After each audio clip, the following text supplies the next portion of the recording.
Answer me honestly. When was the last time that you had to convince someone to do something for you? For me, it was today because I had to convince a friend of mine to return some money that he had borrowed a long time ago. For you, it may be trying to convince your spouse to take out the trash for a day, or trying to convince your boss to let you go for that on-site opportunity. The reasons could be plenty. And obviously, there is a whole field of psychology dedicated to the study of the art of persuasion. And in this video, we'll just be scratching the surface a little bit, but I do want to share with you 4 timeless principles that you can use in your day-to-day lives to convince people to get what you want. अबे जल्दी बोल, कल सुबह पनवेल निकलना. First, let's talk about the principle of social proof. This is the idea that people tend to follow the crowd. You're more likely to do something that your peers are doing than anything else you see around you. We see so much of this. The car you choose to buy, the place you choose to live, where you want to settle down in life, people going abroad to do their masters. But let's talk about a more day-to-day example of social proof. When you walk by a restaurant which has a huge waiting line outside it, what's the first thought that passes through your mind? Maybe this place is good. That's probably why people are waiting. Maybe we should check it out in the future.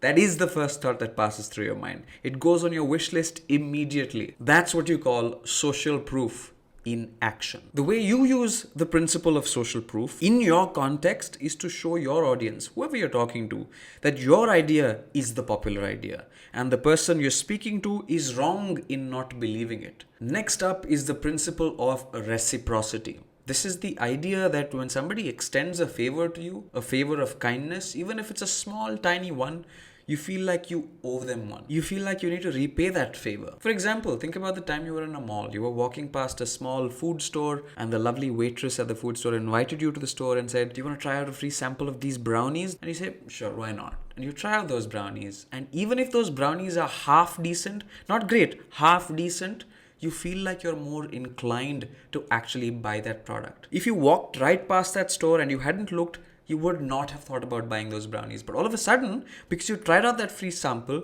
you feel like you owe the store something. I remember my friend from high school. I wasn't very close to him. We all used to sit in the same corner in class. And he always had gum with him, chewing gum. And he used to offer it to all the people that sat around him. I didn't know him too well, like I said, but he seemed like a likable fellow. And if he ever did ask me for help, to borrow my notes or to help me with some assignments, I would feel obliged to do it and I'd happily do it. This is reciprocity at work. The third powerful principle is scarcity. We tend to value things that are scarce or that feel like they're in limited supply. That's why you might be more likely to buy a product that says only 2 more left in stock. There's a sense of urgency that kicks in. You feel like you need to grab this at all costs. We've seen this play out for people as well.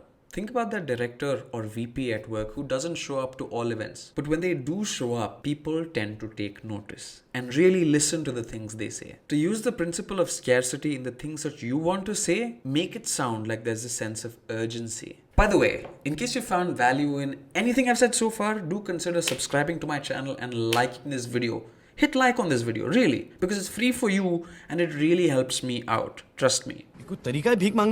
And finally, there's the principle of authority. People tend to follow the advice or opinions of those that are perceived as a subject matter expert than somebody who's not. For example, if a doctor recommends a certain medication to you for your condition, you're more likely to take it than some free-floating advice available because of some random person on the internet. But how can you use the principle of authority in your context? Suppose I had to talk about the Indian taxation system, for which I am no expert.